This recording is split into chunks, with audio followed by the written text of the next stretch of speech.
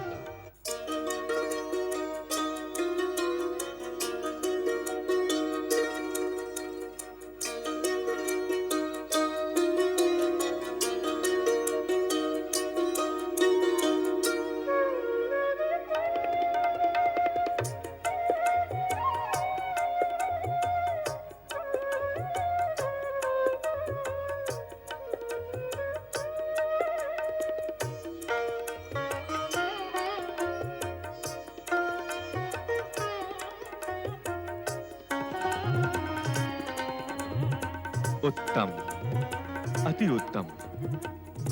मित्र सुश्वेत, तुम चित्रकार नहीं जादूगर हो, जादूगर। कितना भव्य, कितना सुंदर, कितना आकर्षक चित्र बनाया है तुमने इस सुंदरी का। लगता है सौंदर्य की देवी साकार होकर धरती पर उतर आई हो और अब बोलेगी, अब कुछ बोलेगी। परंतु मित्र सुश्वेत, ये तो बताओ, कौन है ये अपूर्व सुंदरी?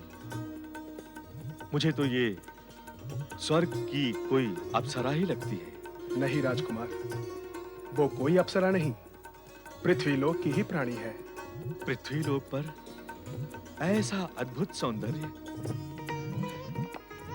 सुश्वेत, मैं तो समझ रहा था कि तुमने अपनी कल्पना और प्रतिभा से इस सौंदर्य की सृष्टि की है, परंतु तुम तो कह रहे हो कि ये मानवीय है। अब तो मेरा कौतूहल और बढ़ गया है। हाँ राजकुमार, जब मैंने इसे पहली बार देखा था तो मुझे ऐसा लगा था मानो स्वर्ग का सौंदर्य धरती पर उतर आया हो। इसे देखकर तो मैं अपनी पलक झपकाना भी भूल गया था। और मैं मात्र इसके चित्र को देखकर सांस लेना ही भूल गया।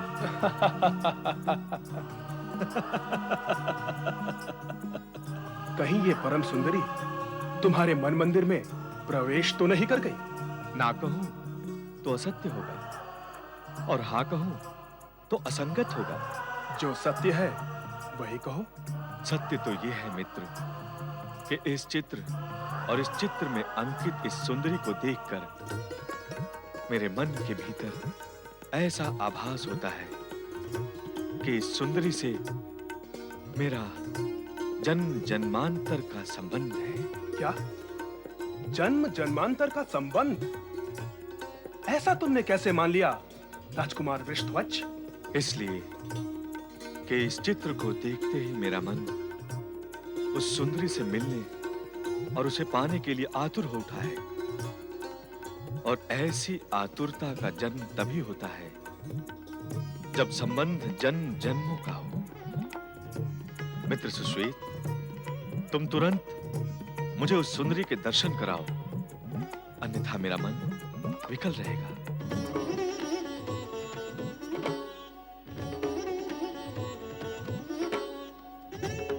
अरे, तुम मौन और उदास क्यों हो गए सुश्वेत? क्या मैंने कुछ अनुचित कह दिया? नहीं राजकुमार, तुमने तो अपने मन की सत्यता और निश्चल भाव को ही प्रकट किया है। किंतु क्या बात है मित्र, तुम संकोच क्यों कर रहे हो? कौन है ये सुंदरी? क्या नाम है इसका? राजकुमार, उसके विषय में अधिक जिज्ञासा प्रकट ना करके तुम उसके चित्र की सुंदरता का आनंद लो, बस। नहीं, मैंने अभी अभी तुमसे कहा कि मेरा इससे पूर्व जन्मों का संबंध है, इसलिए मैं इसका चित्र देखकर आतुर हो गया हूं। और तुम मुझे केवल चित्र देखने तक सीमित रखना चाहते हो? क्यों? क्यों चाहते हो तुम ऐसा? अरे कैसे मित्र हो तुम? जो अपने मित्र के मन की आतुरता को समझ ही नहीं रहे हो, और जब समझ ही नहीं रहे हो तो उसे दूर कैसे करोगे? मेरी मित्रता पर प्रश्न चिन्ह मत लगाओ राजकुमार वृषध्वज। मेरी मित्रता पर तो सदैव तुम गर्व करते रहे हो, और मित्र धर्म के नाते ही मैं तुम्हें उस सुंदरी से दूर रखना चाहता हूं। मित्र सुश्वेत, तुम तो मेरा आश्चर्य, कौतूहल और उत्सुकता बढ़ाते ही जा रहे हो। अब तो तुम्हें मित्र धर्म के नाते बताना ही होगा कि कौन है ये। हठ ना करो राजकुमार। तुम ही तो ले आए हो मुझे उस स्थिति तक जहां हट के अतिरिक्त और कुछ किया ही नहीं जा सकता, और हट तो अपनों से किया जाता है। मुझे पूर्ण विश्वास है कि तुम मेरे अपने हो। अब बताओ, कौन है ये सुंदरी? तुमसे तर्क करना तो व्यर्थ ही होगा। बुद्धिमत्ता भी इसी में है। अब बताओ, कौन है ये सुंदरी? ये राजकुमारी पद्मजा है।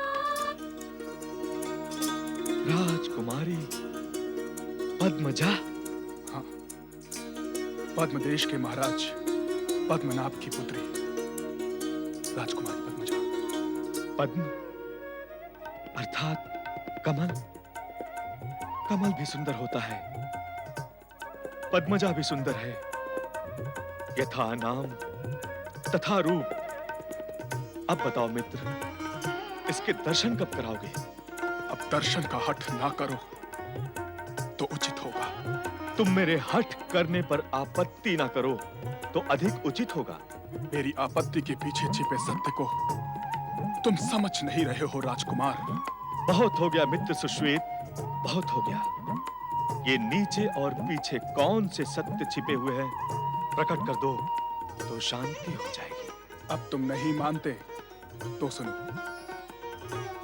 राजकुमारी पद्मजा के जन्म के समय एक ऋषि ने भविष्यवाणी की थी कि पिता के अतिरिक्त जो भी पुरुष उसे देखेगा उसकी 1 वर्ष के पश्चात मृत्यु हो जाएगी।